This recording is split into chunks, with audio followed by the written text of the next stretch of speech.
আসসালামু আলাইকুম। আজকে আমি দেখাবো কিভাবে হসপিটাল ইএমপির ফার্মেসি মডিউলটা চালাতে হয়। তো প্রথমে আমাদেরকে যেটা করতে হবে, পারমিশনের অ্যাক্সেস সেট আপ করতে হবে। তো সেটার জন্য ইউজার রোল পারমিশনে গিয়ে আমরা ফার্মাসিস্ট পাবো বা অন্যান্য শপ ম্যানেজার বা আদার্স কোনো রোল থাকলে তাদেরকে দিব। তাদেরকে আমরা শুধু গ্রুপে এখানে এসে শুধু জেনারেল স্টোর, গ্লোবাল স্টোর খালি ভিউ অপশনগুলো দিয়ে দিব এখান থেকে।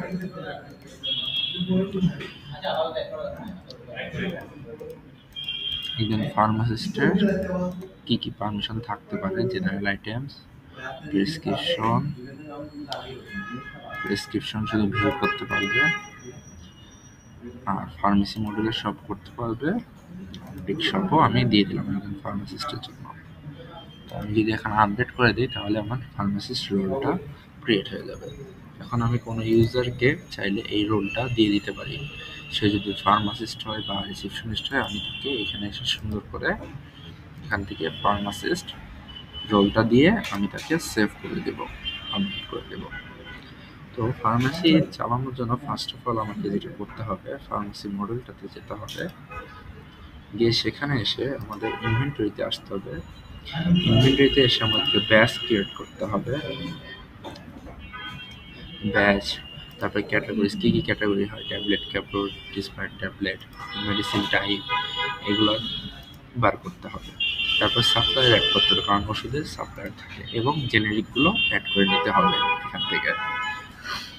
আবার ইউনিটগুলো আমরা চাইলে এখান থেকে দিতে পারি 1, 10 হোলসেল রিটেলের জন্য কীরকম কী হতে পারে সেগুলো আমরা এখানে দিতে পারি। তো আমাদের প্রোডাক্ট ইনভেন্টরিতে গেলে আমরা কিছু পাবো না, কারণ আমরা প্রোডাক্ট অ্যাড করিনি। এখন যেটা করতে হবে সেটা হলো ফার্মেসিতে পারচেস করতে হয়। যদি আমি সাপ্লায়ার নেম দিই আর প্রোডাক্টের নেম যদি এখানে না থাকে, তাহলে আমাকে প্রোডাক্টগুলো অ্যাড করতে হবে। তো ফর এক্সাম্পল আমি কিছু প্রোডাক্ট আপলোড করব, সেজন্য আমি বাল্ক আপলোড চয়েস করব, কিন্তু আমি সবসময় রেকমেন্ড করি আপনারা প্রোডাক্ট ম্যানুয়ালি ক্রিয়েট করবেন। অ্যাড নিউ প্রোডাক্টে এসে এখানে medicine type, category, generic, supplier name, pack size, small unit, big unit, small unit 1 হতে পারে, 10 হতে পারে, বিগ ইউনিট 1 ও 10। আপনি যেরকম আপডেট দেবেন, পারচেস প্রাইস দেবেন, সেল প্রাইস, অ্যালার্ট কোয়ান্টিটি, স্টকের অ্যালার্ট কোয়ান্টিটি কথা বোঝা হয় মিনি আর ম্যাক্স, আর ওপেনিং কোয়ান্টিটি বোঝা যাচ্ছে এখানে আপনার কত ওপেনিং আছে বা আপনার হাতে কত আছে। আর ব্যাচ বলতে ব্যাচে এটা স্ট্যাটাস অ্যাক্টিভ ইনঅ্যাক্টিভ দিয়ে রাখতে হবে। এইভাবে করে আমরা প্রোডাক্ট ক্রিয়েট করতে পারি। সো আমি বাল্ক আপলোডের প্রোডাক্টের জন্য আপনাকে আপলোড প্রোডাক্টে যেতে হবে, গিয়ে ডাউনলোড করতে হবে স্যাম্পল ডাউনলোড করলে আপনি এখানে দেখতে পারবেন যে এখানে একটি প্রোডাক্টের নেম, আমি যদি একটু ডিসক্রাইব করে দেখি, প্রোডাক্টের নেম পাবেন, ব্যাচ নাম্বার পাবেন, ক্যাটাগরি পাবেন, জেনারিক পাবেন, টাইপ পাবেন, সাপ্লায়ার পাবেন, প্যাক সাইজ, পারচেস। তো আপনি যদি এগুলো সব সর্ট করে একভাবে আপলোড করে দেন, তাহলে আপনি এখান থেকে সব পেয়ে যাবেন। ফর এক্সাম্পল আপনি যদি জেনেরিক এখানে সব পেস্ট করে আপলোড করে দেন, তাহলে ওই জেনেরিকগুলো অটোমেটিক অ্যাড হয়ে যাবে। সো ফর এক্সাম্পল আমি কিছু প্রোডাক্ট অলরেডি রেডি করে রেখেছি।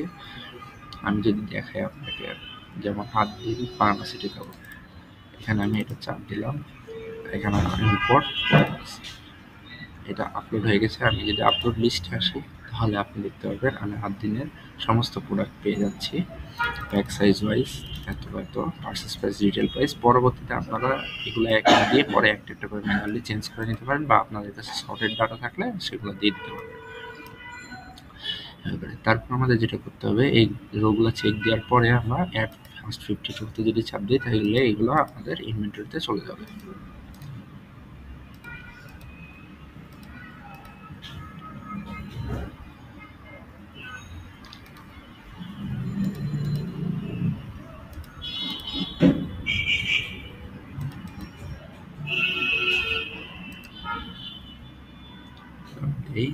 তাহলে আমি যদি ফার্মেসিতে আসি, ফার্মেসিতে এসে যদি অল প্রোডাক্টসে যায়, তাহলে আমার এই একদিন ফার্মাসিউটিক্যালের সমস্ত প্রোডাক্টগুলো এখানে অ্যাড হয়ে যাচ্ছে।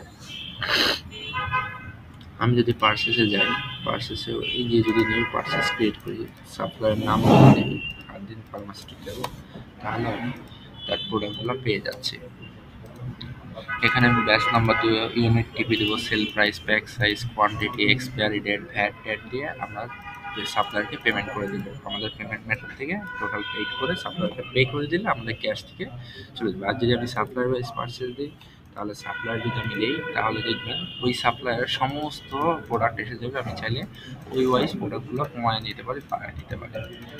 এভাবে করে এখান থেকে আমরা পরে পেমেন্টটা টোটাল পেইডটা কমপ্লিট করে কনফার্ম করে দেবো, তাহলে আমাদের হয়ে যাবে। আবার আমরা চাইলে ইনক্রিজ অথবা ডিক্রিজ করতে পারি স্টকটা। এখান থেকে আমরা সিলেক্ট করে ওষুধটা সিলেক্ট করতে পারি। সিলেক্ট করে আমরা এখান থেকে ইনক্রিজ কোয়ান্টিটি বাড়িয়ে স্টকটা ইনক্রিজ করে দিতে পারি এভাবে করে। সো ধন্যবাদ, যাকে যেই পারমিশন দিবেন যেই মডেলের সে সেটাই করতে পারে। আবার সেলসে গেলেও আমরা কিন্তু সেটা করতে পারি।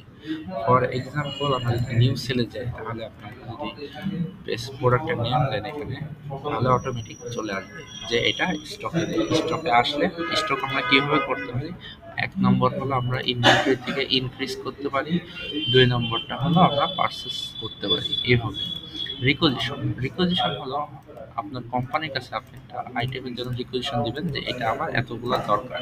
সেটা যদি অ্যাপ্রুভ হয়, অটোমেটিক এটা ফার্মেসি সেলের জন্য চলে যাবে।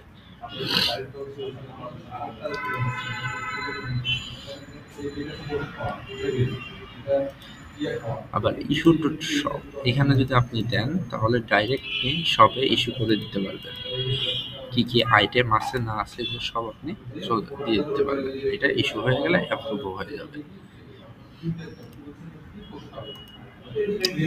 আপনি পারচেসের টাইমেও চাইলে দিয়ে দিতে পারেন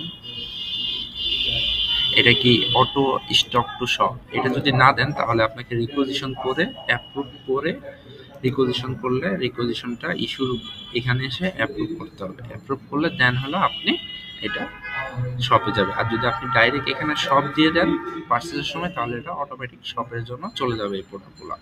অনেক সময় হয় কি আমাদের স্টক থাকে আলাদা জায়গায়, শপ থাকে আলাদা জায়গায়। তো স্টকে দেখা গেলো যে 100 পিস আছে, শপে 20 পিস আছে। তো শপ থেকে আরও রিকোজিশন পাঠায় 10 পিসে, দেন ওইখান থেকে 5 পিস অ্যাপ্রুভ করে 5 পিস রেখে দেয়, আর ওই পরে ওই 5 পিসটা পাঠায় দেয় শপের সেলসের জন্য। তো আপনারা যদি এটা অটো স্টক শপ দেন তাহলে আপনি সেলে ডাইরেক্ট প্রোডাক্টটি পেয়ে যাবেন। আর যদি এটা না দেন পারচেজের টাইমে, তাহলে আপনি পাবেন না। আপনাকে রিকোজিশন করে দেন ইস্যু অ্যাপ্রুভ করে আপনাকে প্রোডাক্টটি সেলের জন্য নিতে হবে। এতটুকুই আমাদের ফার্মেসি।